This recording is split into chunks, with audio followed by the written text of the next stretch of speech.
बुलढाणा जिल्ह्यात जळगाव जामोद तालुक्यात धक्कादायक प्रकार समोर आला आहे। नव्याने बांधलेला पूल अवघ्या काही महिन्यात पाडून त्याच ठिकाणी पुन्हा नवीन काम सुरू केल्याने प्रशासनावर प्रश्न उपस्थित झाले आहेत।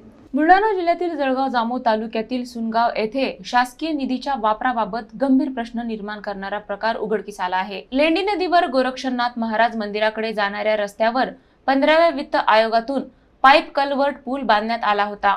मात्र या पुलाच्या दर्जाबाबत ग्रामस्थांनी सुरुवातीपासूनच आक्षेप घेतला होता। तरीही संबंधित कंत्राटदाराला सुमारे 4,80,000 रुपये अदा करण्यात आल्याचा आरोप आहे। विशेष म्हणजे मार्च 2024 मध्ये पूर्ण झालेला हा पूल सप्टेंबर 2025 मध्ये अचानक पाडण्यात आला। यासाठी कोणतीही अधिकृत परवानगी किंवा ग्रामपंचायतीचा ठराव नसल्याचेही समोर आले आहे। आता त्याच ठिकाणी पुन्हा 34,62,000 रुपयांचे नवीन पूल आणि संरक्षण भिंतीचे काम सुरू करण्यात आले आहे। त्यामुळे शासकीय निधीचा दुरुपयोग होत असल्याचा आरोप असून संपूर्ण प्रकरणाची सखोल चौकशी करून दोषींवर कारवाई करण्याची मागणी जोर धरत आहे।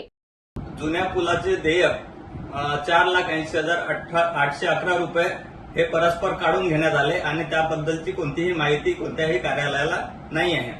असे असताना शासकीय निधीचा असा दुरुपयोग हा कदापि सहन केला जाणार नाही। जुन्या पुलाचे दिलेले देयक वसूल करावे, तसेच नवीन पुलाच्या कामाची अंदाजपत्रकानुसार जी गोष्टी आहेत रिक्वायर्ड आहेत त्याची निष्पक्षपणे चौकशी करावी, असा अर्ज मी माननीय मुख्य कार्यकारी अधिकारी आणि जिल्हाधिकारी बुलढाणा यांना दिलेला आहे।